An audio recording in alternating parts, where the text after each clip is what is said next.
First, live, local. This is First Alert Weather Extra. And welcome to First Alert Weather Extra. I'm Chief Meteorologist here at KPTV. We do this almost every weeknight at 7 p.m., sometimes not right during the holiday period when everybody's taking time off.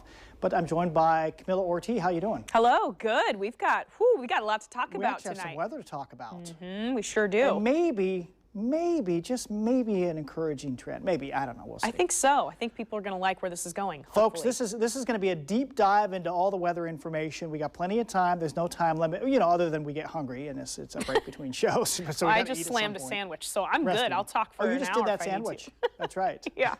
Well, I'm getting hungry. Okay, so thanks for joining us, folks. So let's jump right into it. Okay, so this is what we're going to cover here in the next few minutes. We're going to talk about the Christmas Eve windstorm. Could there be a windstorm? It's possible, definitely. We do have fresh evening models. I've pulled some of them up. We've got a few coming in right now as we speak. About every 6 hours, we tend to get new weather information. I mean, there's all sorts of different weather modeling, but and then Cascade snow and driving, what kind of conditions we have up there. So, okay, let's jump into it. So we've been talking about this for 2 days. We're going to call tomorrow a First Alert Weather Day because we think there could be strong wind late morning, midday. 7-day forecast, just big picture. That's the only event in the next 7 days. I mean, it's pretty quiet. Look at that. Thursday, a few showers. Friday, a few showers. By the way, on Thursday, Christmas Day, let's just skip right ahead to Christmas Day. Uneventful, just a breezy east wind blowing out of the gorge, no biggie, and a few light showers coming up. So, yeah, and then a few showers Friday. It looks dry, by the way, Saturday, Sunday, Monday, and Tuesday. I think the big message, I just said this to Riel during the end of the 6 o'clock show. I said this period between Christmas and New Year's is looking really quiet. Unfortunately, we have to get through tomorrow first. All right, so here's a satellite picture. The last, I think we have, what do we have? About almost 24 hours. California's been getting nailed by the rain. It's been kind of relatively quiet up here, but you see this little area of low pressure developing. There's San Francisco and there is Los Angeles. It looks like it's going to move just about straight north. The flow in the upper atmosphere is about like this. All right, so that's what's already happened. I like to call this the danger zone. All right, when we get low pressure centers, that's an area of low pressure and air rushes towards it, okay? When it moves from south to north along our coastline, when it comes within about that, there's 130 west longitude, there's a coastline. It's within about 250 miles. We're always watching. When I see one there on the weather maps, it's like, ooh, could that be a windstorm? Possibly. That's our setup because there's always a rush of southerly wind as it moves north. If it moves in like this from the northwest, it doesn't produce a rush of wind. It has to move south to north. All right, so we see one coming for tomorrow. But we've kind of got two setups here. Not really just two, but yeah, I guess it's two setups. But one is it moves north into that classic path, and we get a big rush of south wind. It looks like it's moving really fast tomorrow, too. That's why we're concerned about high wind. It's not actually that deep of a low pressure center. All right, so if it moves offshore, the wind goes like this around low pressure, you get a gusty south wind. We can have a windstorm in the valleys, and it helps, or it's bad, that our valley is oriented north and south. A lot of us live in the I-5 corridor. The wind rushes this way up the valley. The other scenario, if it moves right over us, you would think that's a big windstorm, right? No, because if it moves right over us, the wind is coming in like this. We just get a breezy northwest wind, and the stronger wind is over in central and eastern Oregon. It tends to be weaker anyway over there because it's over land. If it does that, moves over us or to the east tomorrow, Christmas is still on, no issues. Just an example, Camila's going to talk about this, but our big historic windstorms have been offshore about like kind of a movement like that. All right, so just big picture during the daytime tomorrow, this is up at 5,000 feet, and you can see how this thing moves north, curls north. Strong winds seem to want to channel in the valley, above the valley at 5,000 feet, and then it's gone by, that was 7 a.m. to 7 p.m. So 12 hours. It's not here, it's here, and then it's gone. So this is a really fast mover. Whatever happens tomorrow, folks, is going to be pretty quick. All right, so here are our forecast gusts. And this is from our model, from our midday model, I should point out. And you see the easterly wind does ramp up when we have low pressure approaching in the Portland metro area only, not down the valley, but in the metro, we get that strong east wind. It's being pulled out of the gorge as the low pressure, as pressures drop west of the Cascade. So we do get a gusty east wind. You'll wake up on the east side of the metro and go, wow, the wind's already here. No, it'll just be the usual easterly wind. But look at the change here. East to south, right about noon, suddenly bang, on this model at that time, this run said gusts maybe to 50, 60 miles per hour. That's a big deal. And then see how it ramps back down. Whatever happens tomorrow, it's gone by sunset or so, and we just have a quiet Christmas Eve evening. Salem forecast gusts should still be the midday model as well. Yeah, that's pretty dramatic. And you can see light, light, light, light until about noon, and then bang, suddenly southerly gusts. Okay, so that's what we've been seeing there. That's why we're concerned about power outages. Now, I believe this is our new evening model that just came in the last about 20 minutes, and it has ramped down the wind speeds. Yes, in the morning at 7 a.m., gusty east wind out of the gorge into the metro. But look at what happens here as we go into 9, 10, 11. Okay, there's a center of low pressure right there. And a southerly wind is coming into the valley. But there's noon, gusts 35, 40, maybe 45, and that's it. So our evening run is definitely weaker. Now, we don't want to do something called model riding, which I learned in college. It's like just looking at one model and suddenly changing your forecast and then looking at another. Oh, no, now change it back. You don't want to do that, okay? So we look at an average of models typically. So is that a beginning of a trend where it looks weaker? Possibly.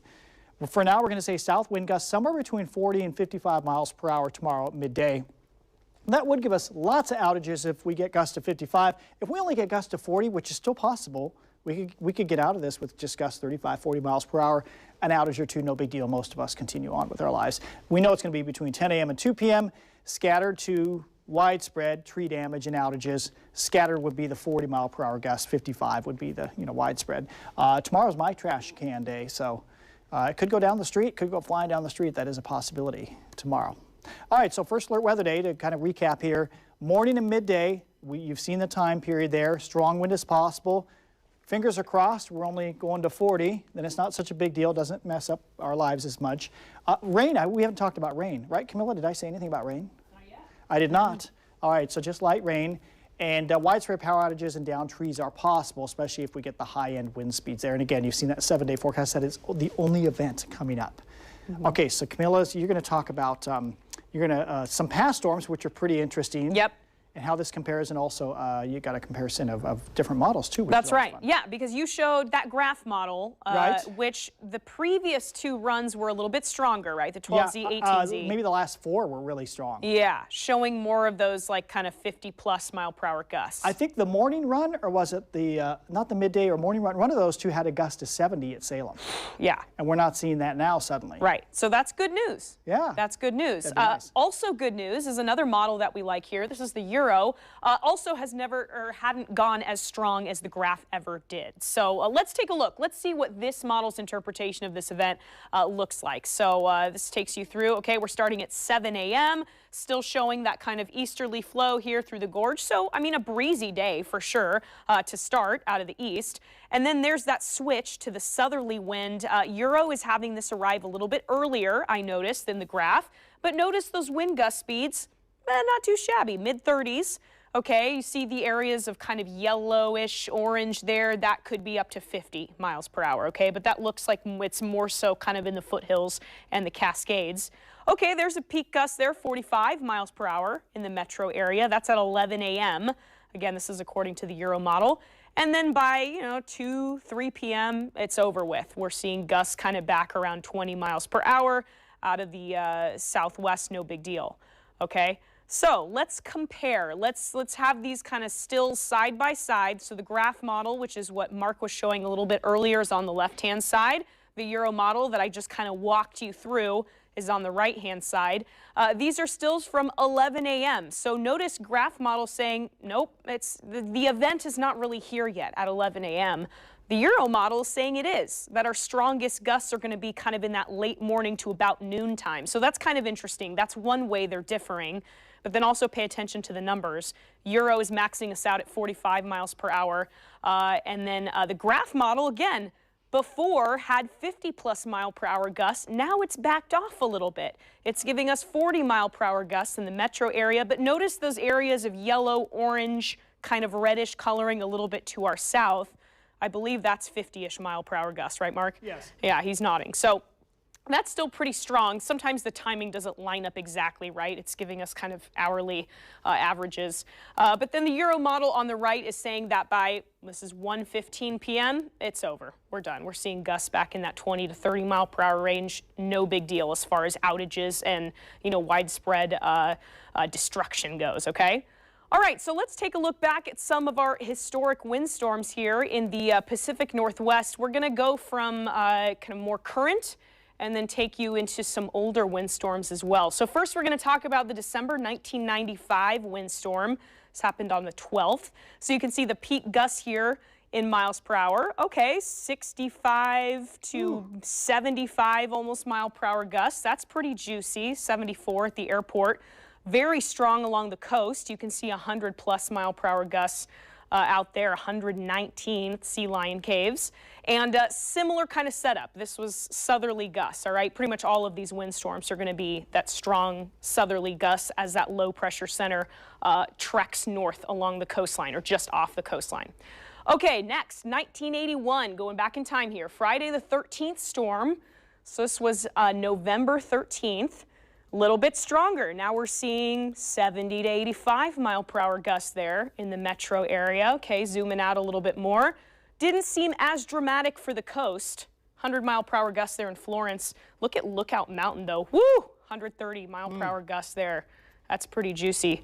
And then would that have been before your time, Mark, or you remember that 1981 one? That was one of my important moments growing up. Oh. I was 11. No, yeah, I guess I was 11 or 12, and I remember that one was forecast a few hours ahead of time, and I remember sitting there watching the flashes at like 1 a.m. and the Boeing slider door was like bowing in and out. I'd never seen wind like that in Mount Angel.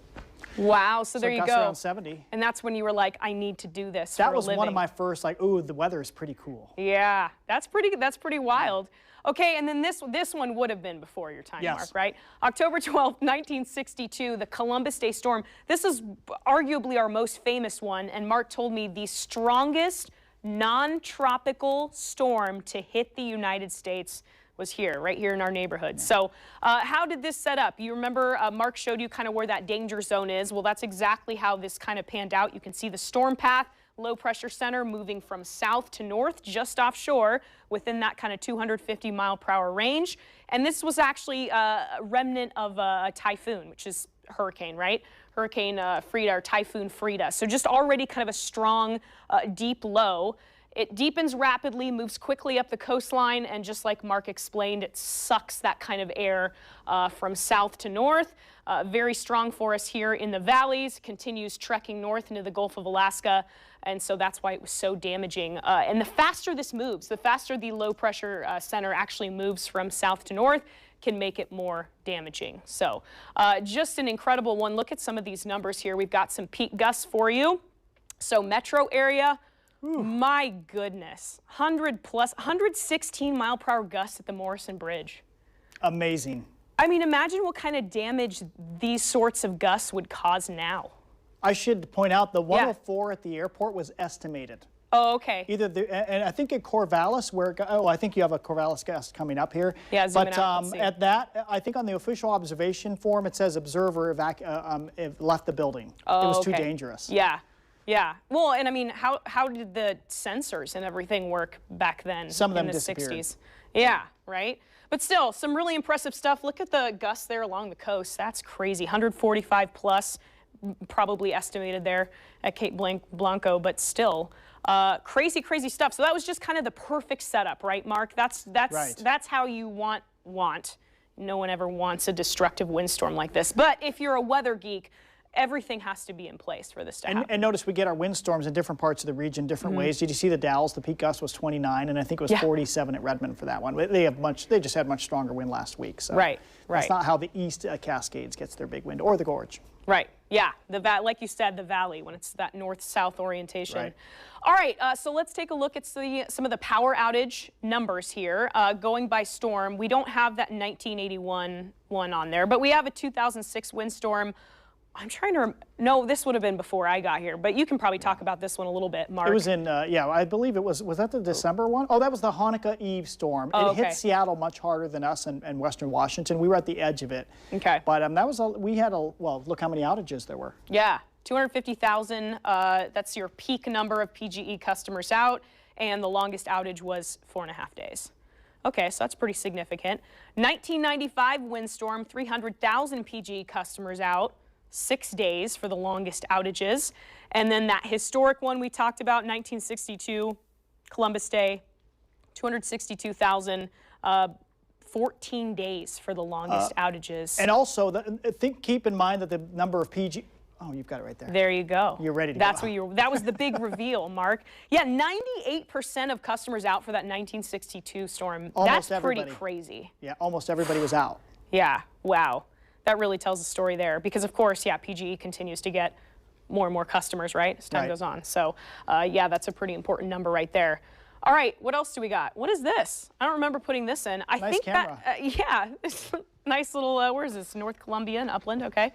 No, I think that was all I had. I think, Mark, we were going to talk about, oh, this is because it's on the tag board.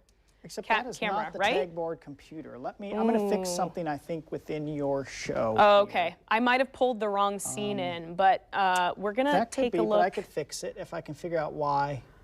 Maybe, oh, I'm not on the right computer right now. We're going to fix, folks, this show has just This is live TV for you. This is what makes it exciting and fresh. Oh, I'm on the wrong computer. Here we go, let me fix it. Oh, okay. Great. Oh, you know what? Mark's on it. What did I do? Did I put the wrong scene I know what in? I did. You just keep talking there for a second. Okay. Maybe back up, because I'm going to need to load Back up it a graphic? Yeah, I'm going to just need to load it up on my computer. Sure, so sure. That's okay, folks. This is how live TV works, kind of. We're going to look at these numbers again. Why? But, because they're so impressive.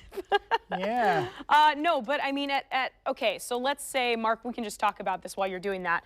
Let's say this storm at the graph's peak estimates actually panned out that way, okay? And we had 60-mile-per-hour gusts or 55-plus-mile-per-hour gusts. We're thinking that could take out, I mean, how many? 100,000. Yeah.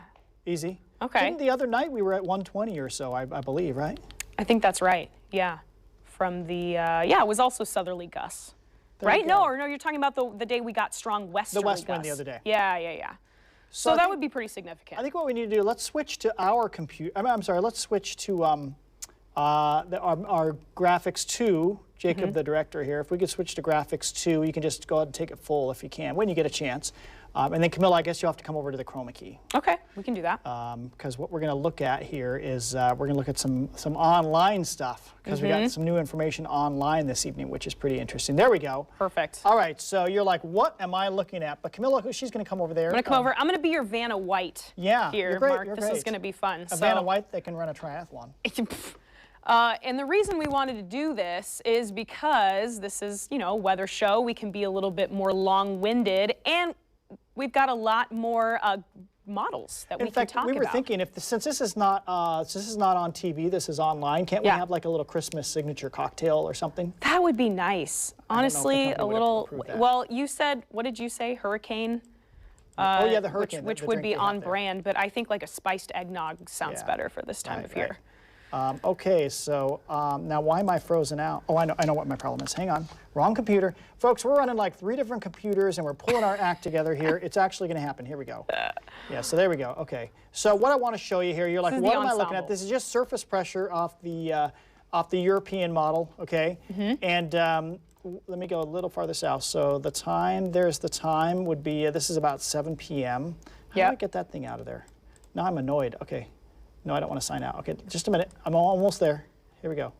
All right, so if we go, this is one way, we look at ensembles of many different, like the European model, for example, the midday run. We can look at a collection of where are the 50, it has 51 different members to give an idea of like, you know, they're all tweaked just a little bit to see how things might pan out. So what you can do, they create a graphic where you see all the different surface low locations. So we jump ahead, you'll see them appear here. There they are. Right there. See all the little L's? Yeah, so all the little L's. Each one is one of the 51 different ensemble members. Where does the low pressure center go? So this is the midday model. This is at, is this 10 a.m. tomorrow? Yeah, valid 10 a.m. tomorrow. Yep. That would be valid at 7 a.m. So 7 to 10 a.m., whoops, it's going like that. So, but if we go back like 24 hours, the low pressure centers were much farther east. So I think that's kind of the point there. The reason I brought this up, let's just go to yesterday evening. Maybe you can see better there. And yesterday evening, they were scattered much farther. You see them more to the east right there. They were scattered all over the place. So the European made a little move to the west, a little stronger wind now. Okay, so that's one thing. Okay, so let's go to this model. This one is just from the Canadians. You know, we love the Canadians. They're all our friends. And this is a pretty high resolution. So we can just go through. This is the latest run. What you see is that's peak wind. The blues are the a gust, maybe if we get to a green, that's a gust to 34, and no, about 40. And is this in miles per hour? Yeah, 35 miles per hour. Okay, so you see clearly Portland. Can you point to Portland right there? Yeah, there. Okay, so you see the easterly gusts pick up. Okay, we expect that. Pretty strong easterlies. And that's early. This early is in the morning. 7 a.m. Yep. This is 10 a.m. Yeah, there's a little southerly surge that appears, but it it's no stronger than the easterly wind. Right. So this model would say, Staying in the greens. This says it's pretty weak. This is one of our weaker models that we are seeing there.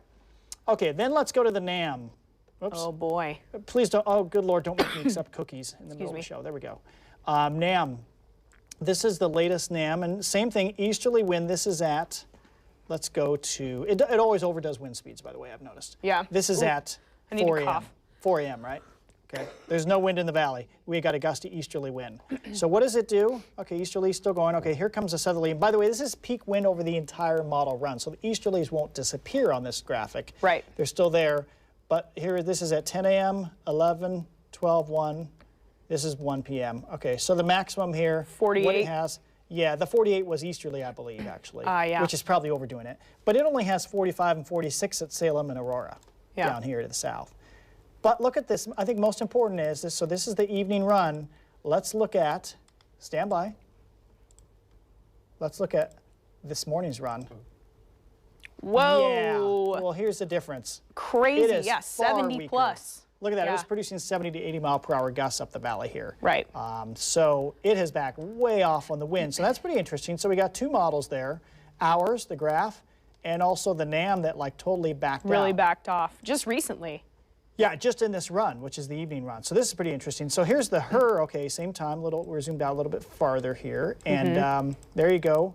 There's the easterlies. We've zoomed out, so you see the Portland easterlies there. Okay, so this is 14. Right this is by the time this is military time. All weather forecasting because it's all around the globe. Weather models uses that Z time, which is the same as military time. So that's this is 8 a.m. Still easterly. Is there any surge of south wind? Oh, look at that. There it is. The HER, which is high resolution rapid refresh, it nails us with damaging wind by 10 a.m. Yeah. Oh, there's 10, 11, 12. What's that dark red on the legend? It is. That it's pretty high. Close to 70? Oh, more cookies or something. Well, you can tell by the speeds it's over 60 miles per hour. Yeah. But here's the problem, or here's an issue. So that's the HER. Yeah. Let's go to the earlier run. How about that, Camilla? Yeah, earlier run. This was the, this is the evening run 0. Let's try the 18. Wait, why doesn't it go any farther? Oh, I have the wrong run. Hang on. Folks, this is how we operate when you're not here, too. It only had, oh, wait, I can do comparison. 45 plus? Oops. Unavailable? Yeah, it How only dare had, you? No, I was trying to do something it wasn't supposed to. It had gusts maybe 40, 45, and now it has far stronger. So it's gone stronger. Yeah. See, this is what we deal with, folks. Exactly. So it's just it's actually really cool to see all this because you can see, how models really I mean, in this situation, they're really pinpointing the strongest wind in the valley. But it's interesting to see where the models differ and where that low pressure center is. And also their behavior and how they go from run to run. It's all different. Yeah. You know, when I was early on, when Oh, yeah, they changed it to my height. Wait. Oh, wait, I suddenly shrunk. Wait, here we are. This never happens. Nicely coordinated, too. Yeah. All right, so I do want to jump ahead to the big picture here. Let's talk about skiing because we don't want to skip that, even though it's all about stormy weather. We've got this big dip in the jet, and by the way, that's why we're getting the southerly flow and the low coming up from the south here. What happens over the next few days overhead? Well, the big dip, the trough, by Friday, it's moving through. That's our scattered showers. Look what happens Saturday, Sunday, Monday, Tuesday, Wednesday. So here we are, the end of the year right there, 10 a.m., New Year's Eve. Big ridge of high pressure. So clearly we're going to be pretty dry for a few days. Friday, a shower or two, and that's it. So that setup would not give us lowland snow through the end of the year, through January 2nd, but for that matter. Do we see an Arctic blast in the I-5 corridor? Nope. So clearly our December is going to end up as the warmest on record here in Portland. Windstorm, yeah, likely, but only tomorrow. We'll see if those gusts really make it to 50 to 60. Some debate on that. No flooding, because we just have showers ahead, so that's good. Ski areas, I want to hit this because, yeah, it's pretty rough. Right now at the bottom of the Pucci lift at Timberline, it is still the lowest snowpack on record for December 23rd.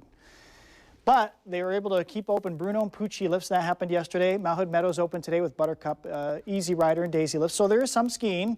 Ski Bowl, no skiing, but their tubing is going to open Christmas Day. Hoodoo is closed, and Mount Bachelor does have some terrain, pretty limited.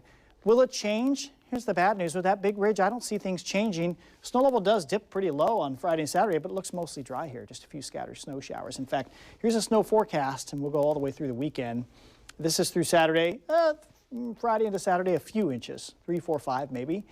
But then we go all the way through the new year, nothing beyond that. So holiday break skiing, big message. We're going to stay with this limited terrain through New Year's Eve, at least, maybe longer. No significant snow through the 31st. Some sun this weekend. I mean, at least it'll be bright up there. No warm rain or Pineapple Express, so I suppose that is good news as well. So if you're traveling over the passes, a lot of you driving the next few days, it won't be perfect. There'll be some snow on the passes at times, a little bit, but not much. I think tomorrow more bare than snowy. Same thing Christmas Day, probably more bare than snowy. For sure, each of the daylight hours should be pretty good, 10 a.m. to 4 p.m., probably just wet or bare. And Friday, Saturday, Sunday, all we have is flurries Friday, and then it's dry over the weekend, so mainly bare roads coming up this weekend. That is it. All right, so Camila, I think that covers it. Do you have anything else to add that we've missed? I don't think so. I mean, we really nerded out on those different model runs and how they were changing over time. So hopefully that was interesting for the viewers. Hopefully that trend is good. And I mean, we could get lucky. And tomorrow morning, most models say no strong wind. We'll see. We'll be all over it tomorrow morning. Right. I will be online.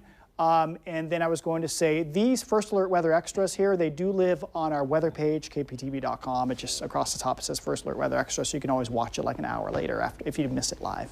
Right. All right, so thanks for joining us, folks. We don't plan to have a First Alert Weather Extra for tomorrow evening because, you know, it's Christmas Eve, but we'll be on air and digital and all over the place. So you can find us there, Facebook as well. We will see you and have a happy holidays.